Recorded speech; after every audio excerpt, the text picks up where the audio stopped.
Good morning, good afternoon, and good evening, and welcome back to the channel. Today I want to talk about Generation Joker number 2.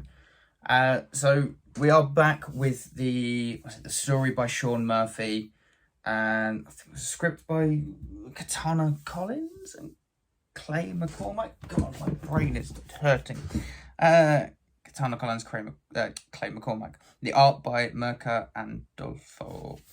So this picks up where the last one left off, where Harley Quinn and Joker's children are being attacked by the ventriloquist's daughter. And meanwhile, we have Harley Quinn and Neo Joker wanting to try and find the kids to keep them safe.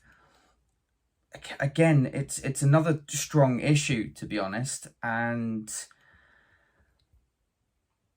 I still like this whole series, like the whole universe. I think what Sean Murphy has done over the last, well, it's got to be 4 or so years, has been absolutely incredible. And I know we've had a couple of things picked up by other writers and other artists, but it's kind of nice to see that in a bit more kind of detail. And yeah, to kind of see what other people pick up and run with, as opposed to Sean being directly involved. There still seems to me like I'm missing something. That might just be a me thing. I know there was a couple of references in this particular issue where I kind of thought, yep, I do remember that. But I'm still feeling like, because I wasn't able to finish the Harley Quinn story, I feel like that I'm missing some sort of context to this.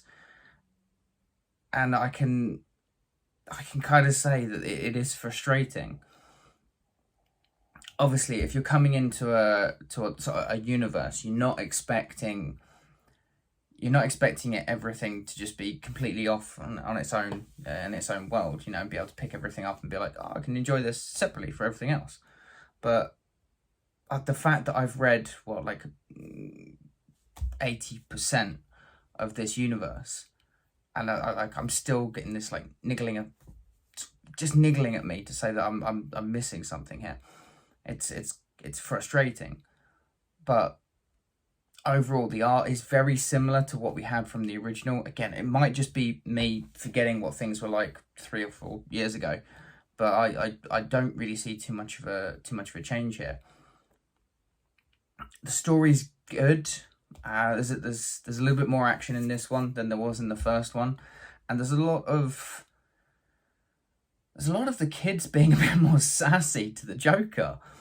When he's trying to help them, they very much have an attitude of, we don't care, we want to have this kind of adventure. They're clearly taking on that aspect of the Joker, that they want to have a little bit of fun. And the way that this book ends is, it sets something up that they can have fun, which will be a really interesting thing, considering a lot of the Joker storylines in this universe have been very, very heavy. So it'd be kind of fun to have a very childish, fun twist on what the Joker represents. And it'd be interesting to see as well if Jack Napier sticks around. I don't want to ruin too much about what happens at the end of this comic, but it's interesting. It's not one of those ones. It's not one of those ones that ends on a cliffhanger and you're thinking, oh, I can't wait to the next one. It's actually a nice ending, and I can't wait for the next one because I want to see where they go with this. So I think that was a really interesting take. It's so often you'll get cliffhanger after cliffhanger after cliffhanger after cliffhanger, and it just kind of gets a little bit repetitive and a little bit boring. But to have something end on a kind of a sort of a bittersweet note where you're thinking, I really want to see what they do in the next one, was really refreshing. I haven't heard about anything that Sean Murphy's doing next, or at the moment, or anything that he's got planned, and that to me is the thing that's a little bit concerning, with the fact that he is stepping back with these and not seems like not being directly involved. I would see him taking that kind of like Kevin Feige in the MCU kind of a role, and like having all of these different things going on at once. So it's a little bit strange that, like I said, was it 3 or 4 years in, we're in the fourth series. With this being such I believe it's still a critical hit, you'd strike while the iron's hot. And I believe I've said this in previous reviews, that I think that he should take that chance and release a couple more things, while there's interest in it. Because if you wait too long, interest will die down and people will just kind of forget. And I don't want this to turn into the Dark Knight universe in that respect. This, as I said from the very beginning, this seems like what the Dark Knight universe really wanted to be. But again, it's got like the kind of funny twist on it. But I'm excited to see where this goes. I'm looking forward to what transpires. Joker only has, a couple hours or so left of his sort of consciousness. I'd be curious to see if Neo Joker gets any kind of comeuppance. But overall, this was a strong read. It really was. And I think the more strong reads like this that we get, where Sean is not directly involved, the more this does prove that he can kind of step back and just kind of play with everything like that, and just have the people that he trusts in charge to do the script, to do the artwork.